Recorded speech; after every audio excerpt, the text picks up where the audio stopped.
तो सबसे पहले तो हम अनस्टेबल एंजाइना, एक होता है स्टेबल एंजाइना और एक होता है अनस्टेबल एंजाइना। स्टेबल एंजाइना वो होता है कि मरीज 1 किलोमीटर चलेगा, 2 किलोमीटर चलेगा तो उसको दिल में दर्द शुरू हो जाता है। दिस इज द, उसको पता होता है मरीज को, और वो बाज़ दफ़ा उसको पता होता है कि अब मैं इतना चल चुका हूँ, तो वैसे ही बैठ जाता है कि अब मुझे दिल का दर्द होने लगता है। ये नाउन होता है कि अब होगा, इतना चल के होगा, 10 कदम, 20 कदम, 50 कदम, इसको हम कहेंगे स्टेबल एंजाइना। और एक कहते हैं अनस्टेबल एंजाइना, जो किसी वक्त भी हो सकता है, मतलब आप बैठे हैं तब भी हो सकता है, आप खांस रहे हैं तब हो सकता है, तो मतलब उसकी कोई टाइमिंग नहीं है और उसका कोई शेड्यूल नहीं होता, अनस्टेबल एंजाइना, और ये खतरनाक होता है। इसकी हम आपको एक पिक्चर दिखाते हैं, ये होता कैसे है। पहले मैं पिक्चर देख लें, ये देखें, ये है आपकी वेसल्स है, जो ये वो वेसल है जो खून दिल को सप्लाई होता है। अब ये पहली पिक्चर जो है, इसमें देखें प्लेक बनना शुरू हुआ है, आर्टरी के अंदर एक ग्रोथ हो रही है। ये जो ग्रोथ हो रही है, इससे आर्टरी जो है वो तंग हो गई है। नजर आई है ना उधर से फर्स्ट नंबर पे, लेफ्ट से फर्स्ट नंबर पे। दूसरी पे जो प्लेग है वो और ज्यादा बढ़ गया है उसका एरिया। और जो तीसरी है, यहां ये जो प्लेग बना हुआ है, ये जो ग्रोथ हुई हुई है, ये तीसरी पिक्चर पे आके जहां एरो उसने दिया हुआ ऊपर से आ रहा है, यहां ये जो रैप्चर हो जाएगा, रैप्चर हो जाएगा तो यहां ब्लीड होगी शुरू हो जाएगी। और ये चौथी जो पिक्चर है, ये ब्लीड होके देखा ना आपने, ये क्लॉट बन गया है। जहां से ब्लीडिंग हुई है ना, तो एक नेचुरल सिस्टम है कि जो वहाँ उसको खून को जमाने का एक नेचुरल निज़ाम है, उसको वो बंद कर देगा। तो ये जब क्लॉट बनता है तो ये आर्टरी ब्लॉक हो गई है। पहली स्टेज, दूसरी स्टेज, तीसरी स्टेज। अब वहां भी एंजाइना हो सकता है, यहां भी एंजाइना हो सकता है, और यहां भी एंजाइना हो सकता है।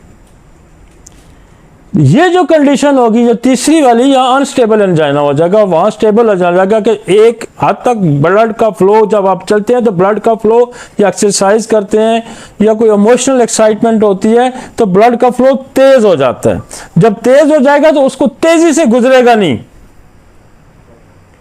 मसलन आप यहाँ ट्रैफिक है ना, ट्रैफिक रोड नैरो हो गई है, पीछे से गाड़ी तेज आई और अब वो या तो वो टक्कर मारेगा या कुछ करेगा, वहां कुछ ना कुछ मसाइल पैदा होंगे। इसी तरह पाइप है पानी का, और पीछे से पाइप पूरा आ रहा है, आगे से पाइप किसी वजह से उसको ऊपर धागा लपेट दिया, आपने कुछ कर दिया, तो वो पाइप उसके अंदर कोई चीज आ गई तो तंग आएगा, तो वहां प्रेशर जब डेवलप करेगा तो क्या होगा, साथ आपके नर्व्स पड़ी होती हैं, जब प्रेशर नर्व पे आएगा तो पेन होगा। समझ आइए आपको? ये तस्वीरें दिखाने का मकसद ये है कि आपको पता चले कि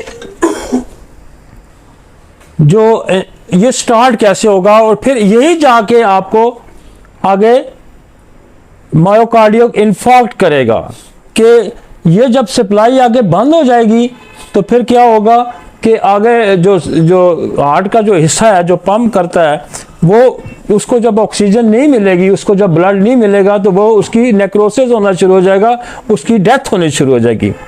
जब डेथ होनी शुरू हो गई तो हार्ट का पंपिंग सिस्टम खत्म हो जाएगा, लिहाजा बंदे की डेथ हो जाएगी। तो एंजाइना, स्टेबल एंजाइना, उस वक्त इतनी आर्टरी ब्लॉक नहीं होती, थोड़ी होती है।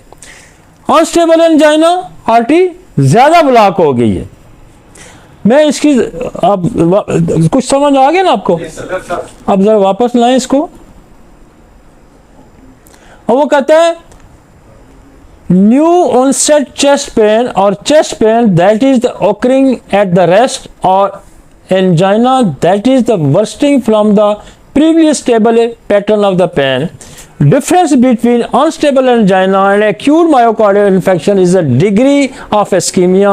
In unstable angina, there is a myocardial infarct, ischemia from the diminished blood supply, and acute myocardial infarction, there is a complete cessation of blood supply due to occlusion of the artery. Unstable angina is a occultation stage, there is a critical narrowing of the vessels from the rupture atherosclerotic patch, but art is not fully occulated yet. वो कहता है कि जब attack होगा तो फिर artery बिल्कुल बंद हो जाएगी। अटैक होने, ब्लड क्लॉट बनने से पहले जो है वो अनस्टेबल एंजाइना होगा, जो पहली स्टेज है उससे। जब वो क्लॉट बन गया तो फिर मायोकार्डियल इन्फार्क्ट आ जाएगा, फिर सप्लाई बिल्कुल सीज हो जाएगी। जब सप्लाई बिल्कुल सीज हो जाएगी तो फिर हार्ट अटैक हो जाएगा। आपको समझ आएगी? एक स्टेज है कि जहां सिर्फ जहां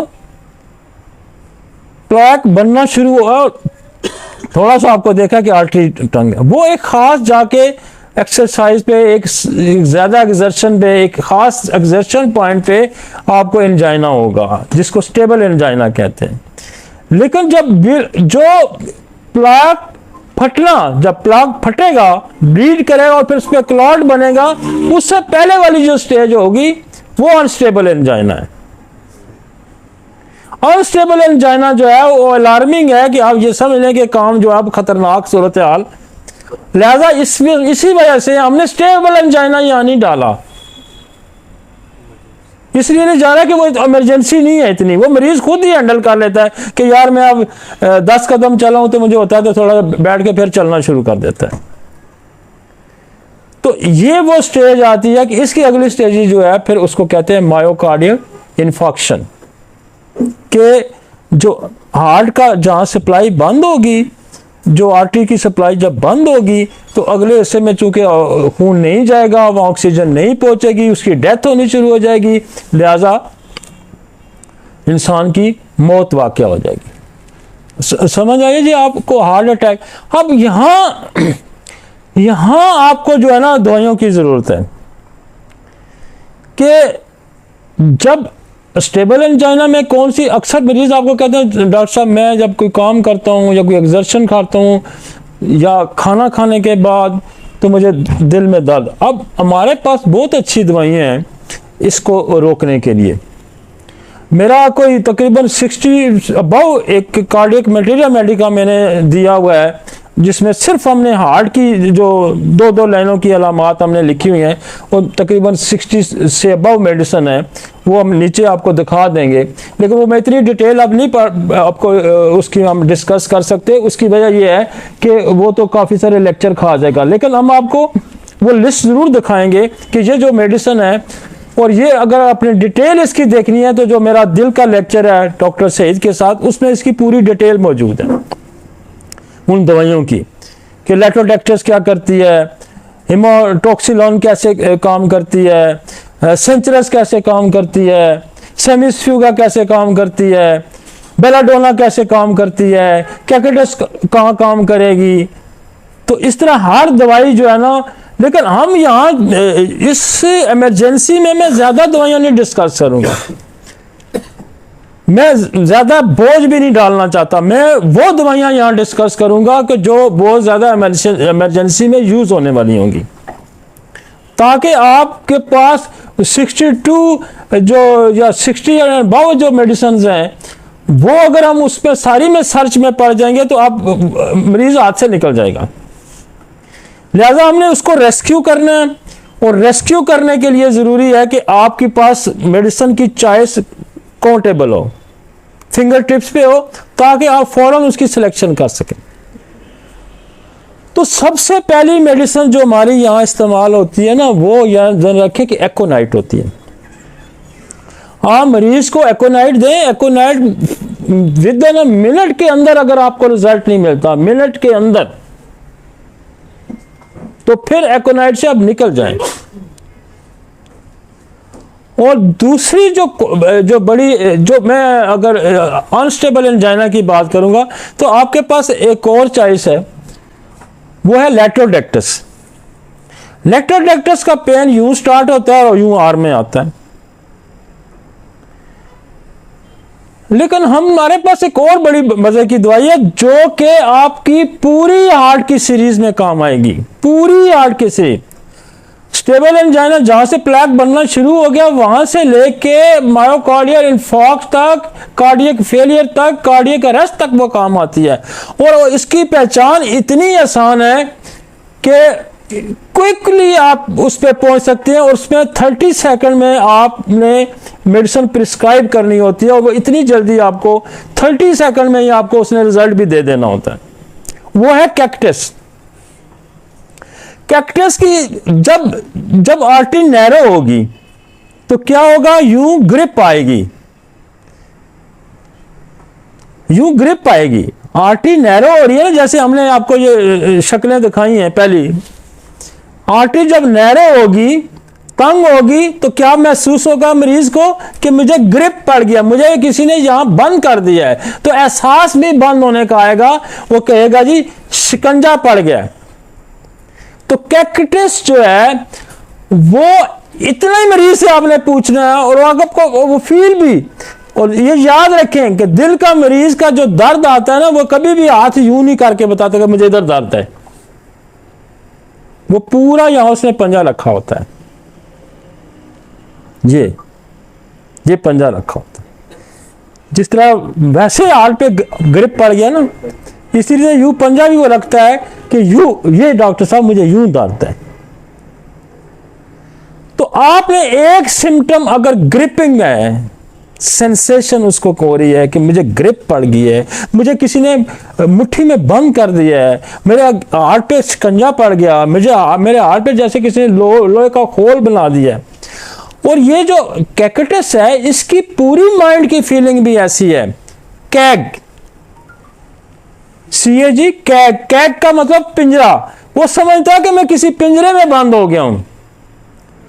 और ये अलामत सिर्फ जहां, और ये कैग कहां महसूस होगा, जहां ब्लड कंजेशन होगी।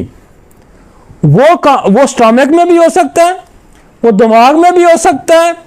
और यही कंजेशन, यही जो ग्रिप की आती है ना, तो हम तो जो आपकी डिस्मेनोरिया होता है उसमें भी हम कैक्टस का इस्तेमाल करते हैं। फीमेल कहेगी ऐसे ही मुझे किसी ने पकड़ लिया है।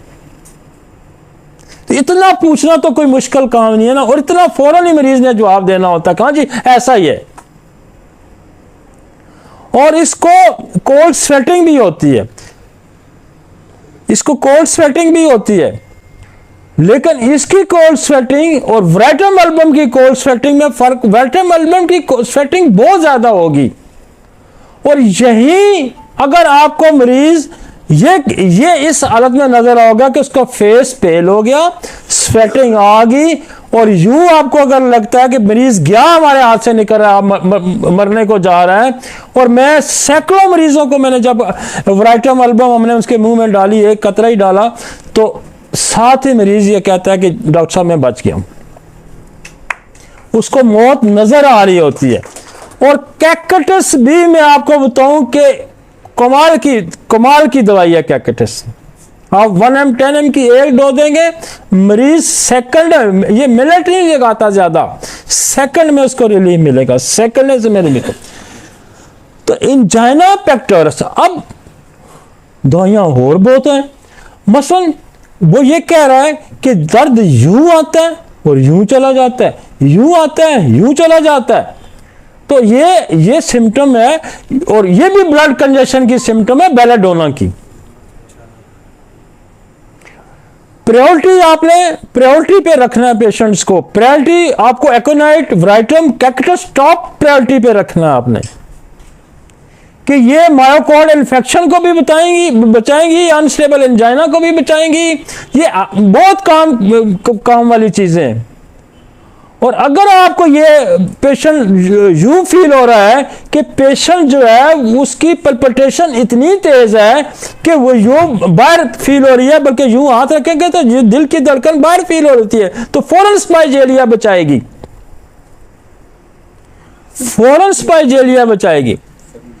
तो टॉप पे हमने क्या रखना है, एकोनाइट रखनी है, टॉप पे हमने कैक्टस रखनी है, वेट्रम एल्बम रखनी है, ये टॉप पे रखनी है। उसके बाद लेटोडेक्टस है, और उसके बाद एंजाइना की, और मतलब एक और दवाई है हेमाटॉक्सिलन। हेमाटॉक्सिलन जो है, वो पेशेंट ये महसूस करता है कि डॉक्टर साहब मुझे यूं दर्द हो रहा है जैसे किसी ने लोहे की सलाख यहां डाल दी है, कि यहां से सलाख यूं क्रॉस हो गई है। तो ये उसकी एक ही खास अलामत है, और ये अलामत जो मैं आपको बता रहा हूं ये मरीज बताते हैं। लेकिन दर्द सिर्फ फ्रंट से बैक को जाएगा, सलाख का अगर जिक्र नहीं करेगा तो फिर दवाई आ जाती है सेंचरस। अब सेंचरस जो है ये भी स्नेक पॉइजन से बनती है। तो अगर दर्द के साथ सफोकेट, पेशेंट सफोकेट भी हो रहा है, वो कहता है मुझे बाहर निकालें, मुझे किसी तरह, तो फिर फौरन लैक्सिस बनती है, फिर फौरन लैक्सिस बनती है। ये जो अनस्टेबल एंजाइना ना, ये समझें कि बड़ी सीवियर कंडीशन है, ये बड़ी सीवियर। वैसे स्टेबल एंजाइना आता है तो और बड़ी सारी दवाइयां आ जाती हैं, मसलन उसमें सेमिस्फ्यूगा भी यूं करंट मारता है हमेशा, सेमिस्फ्यूगा का इलेक्ट्रिक शॉक टाइप उसकी भी पेन होता है एंजाइना का। जैसे हमारे एक और दोस्त हैं, वो एंजाइना में, वो यहाँ जो लिवर का डॉक्टर उस्मान है, वो चेलिडोनियम का यहाँ इस्तेमाल करते हैं। तो चेलिडोनियम मैंने भी बेशुमार दफ़ा इस्तेमाल की, चेलिडोनियम से भी बड़ा फक्का होता है।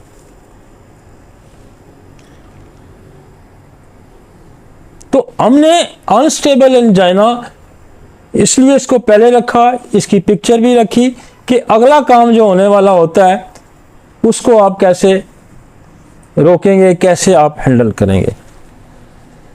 अगला काम क्या होता है, मायोकार्डियल इन्फार्क्ट होता है, जिसमें जो प्लेग है वो रैप्चर हो जाता है और वहां पर ब्लीड होके वहां क्लॉट बनता है, और क्लॉट जब बनता है तो वो आर्टरी को ब्लॉक कर देता है।